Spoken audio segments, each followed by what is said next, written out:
Yo, what's up mga Kadoy TV Sports? Welcome back dito po sa ating channel na pinag-uusapan na.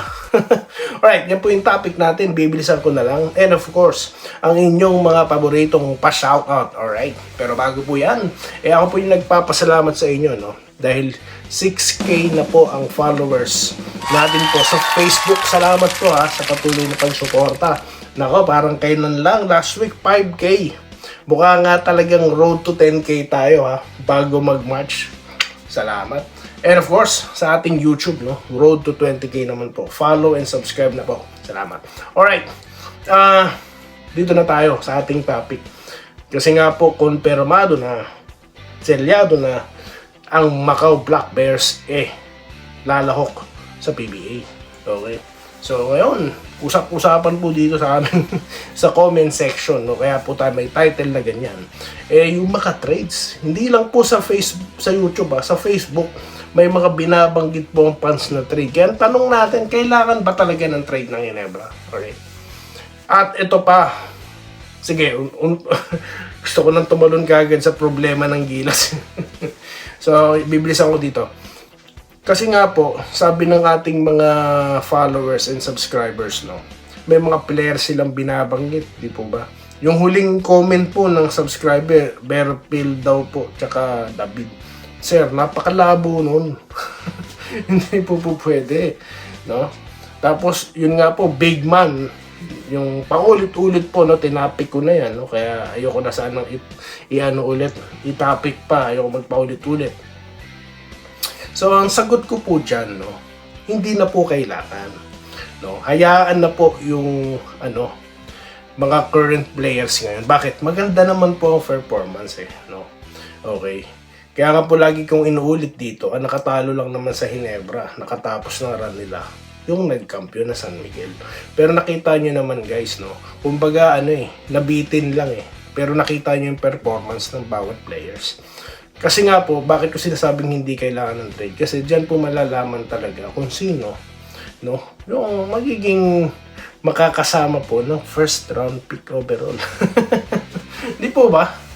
Dahil sa pakiwari ko nga po, ang direction po ng Ginebra is building na po talaga no, towards the future, mga boss. Okay? Kaya yung mga trade, it's unnecessary, no, this time. Huwag magpanik kung may 7-6, 7-3 na darating, no? Huwag magpanik dahil hanggat hindi pa po natin nakikita yung magiging resulta ng pag-join ni Loud, di pa kumpirmado, papasok talaga sila, di po ba? Ano lang tayo, antabay lang tayo. Sabi ko nga sa ating reels, no? May malaki sa Ginebra, no? Yung puso, no? Andyan yung goat Brownlee, di po ba? Kaya ako naninindigan na hindi po kailangan ng trade, no? They need to be intact, no? Sa paparating na Commissioner's Cup, alright? May bisita man o wala. Dito na tayo sa anong problem, good problem, no? Ng Gilas yan. Ano ba yung good problem na yan? Actually, wala naman po. Nabanggit lang. Kasi nga, 4 po ang tore ng Pilipinas, no? Of course, yung pagbabalik ni Kai Soto, 7-3. Ang bagong recruit na si Quintin Melora Brown na 6'10 lang naman. Ito pong si AJ Edu na 6'10 at another 6'10, 6'11 na ata yan na si Junmar Abay Pajardo na forever MVP. No, nabanggit na po natin sa relationship, Alright. So, good problem in a sense na hindi po nila kailangan pasiklaban, no? Bakit? Selfless sila, no? Hindi sila selfish. Okay, ayan. Talaga po sila, they will do everything, no? Para manalo. Okay, so yan naman po kung paano binild nila Boss Al Francis, ni Coach Tim Cone, ang Ginebra. Ang Gilas, no? Kasi nga, di ba, naalala nyo no SEA Games kung paano nabuo yan, no? Di ba, magkakasama tayo. Sino ba yung mga kasama ko dyan? No, nag-uusap-usap tayo, no? Nasa Singapore pa ako noon. Kung paano po talaga binuo yan team na yan, di po ba? Pagkatapos pong mag-resign ni Coach Chat, di po ba? Wala na nagawa si Coach, Tim Cone, Talagang siya ang inappoint At di naman po nagkamali. At yan po yung bit nila hanggang ngayon. Di po ba? Alright. So, yan po. Okay? So, mabibigat pong makakalaban, no? Pero sakto po. Bakit? Exciting kasi nga, ang lalaki na po ng frontline natin. Hindi na tayo lugi sa ilalim.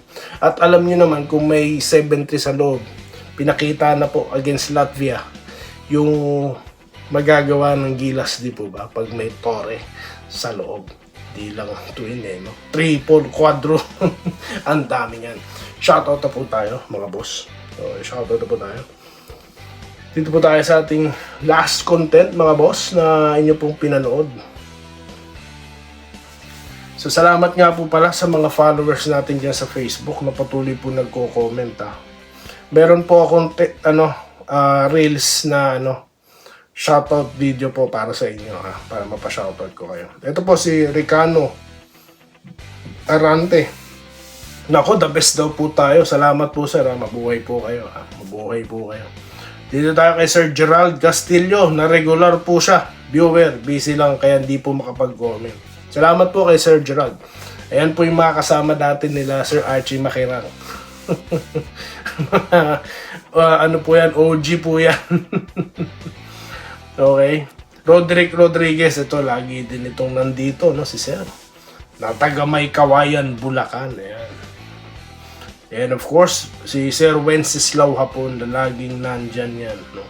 Si Robert Kayabyab, ayan, nandyan din. Nagpapashout. Si Ma'am Minerva, ito, perfect attendance po ito.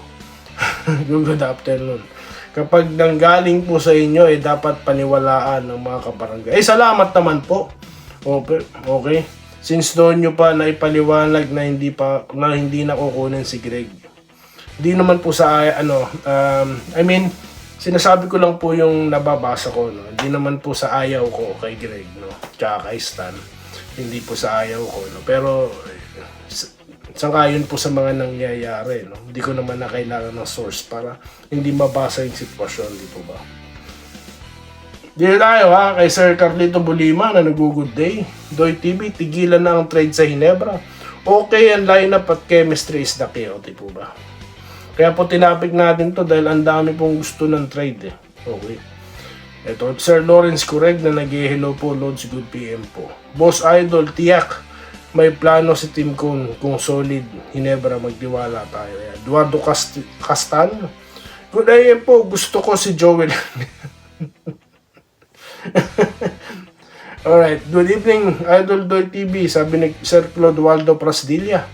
Basta Hinebra pa rin ako dito, Justin Brownie pa rin. Alright. Juanito Magalang, yes na yes, ibabalik. Ano to? Greg Zela, kahit pa paano makakatulong, hindi po babalik. Vincent Napa, good day kabayan Doy, magantay na lang ako kung sinong player na makuha. Well, napapabalita po, no, na nakipag-meeting daw po si Greg sa mga big boss po, no, mga boss ng Titan, no.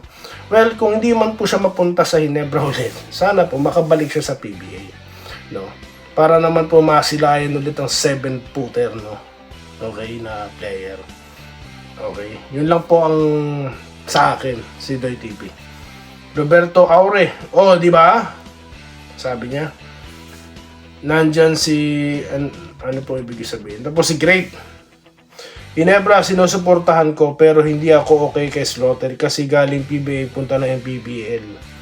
Pero wala namang improvement. Ay, grabe naman po kayo, ma'am. Sir. Jose Dionisio Channel, bossing, hindi pwede si Torres para sa akin.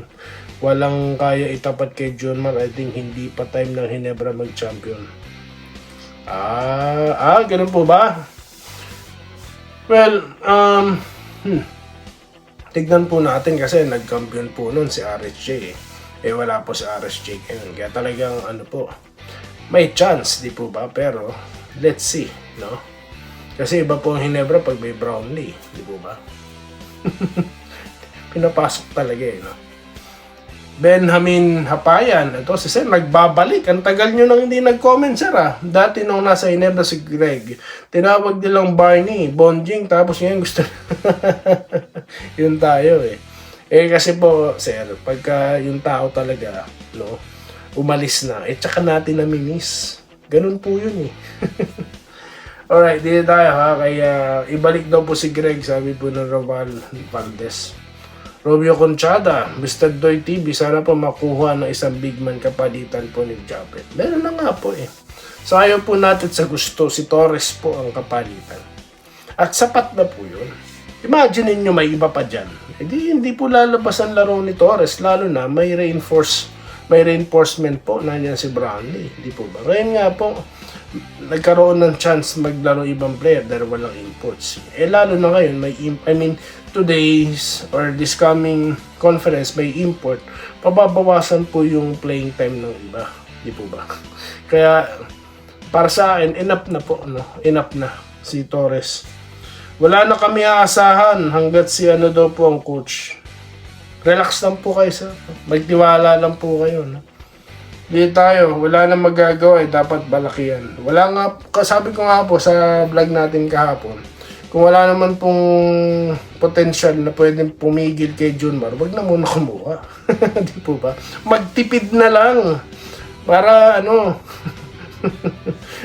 Di po ba? Maraming salamat po ha dito kay kay Sir Joseph Pineda. Ayan. At sa iba pa pong mga nagko-comment. Sabi ni Sir Gerald Castillo, di lang basta big man like Torres kasi para sa akin po hindi siya pwedeng ring protector. Hindi naman po talaga. No? Totoo naman yan, sir. Hindi talaga. How can you expect? Kahit sino po ba ang ring protector so far sa liga natin? Hindi po ba? Ang kailangan kasi talaga ngayon, ang 6'6 na sentro po kasi common na eh. Okay. If you want to stop yun lang naman ang target eh. To stop Junmar. At sige, segundahan ko yung sinabi ni Sir, totoo talagang kailangan na rin protection. Kasi nga po, inaatake po yung loob ng Ginebra eh. Di po ba? Pansin niyo po ba? Yun po yung ginagawa. Lalo na nila, pag nakalaban nila yung Meralco, di ba? Yung si Cancino. Malakas sumalaksak sa loob yun. At di lang yun. Marami po, nung nakalaban ng Ginebra San Miguel, ganun din ang ginagawa nila, di ba? Inaatake nila si J. Perez yung loob, talagang nilulusog nila. Di po ba? Kaya I agree, no? Kaya kung wala pong potential na player ngayon, wag muna. Abang na lang sa draft pick, mga boss. So yun lamang po ang ating topic. Maraming salamat sa inyong pagsuporta. Magkakaroon po tayo ng special shoutout sa Facebook, no? Promise. Maraming salamat sa inyong lahat, guys. Stay safe po, ha?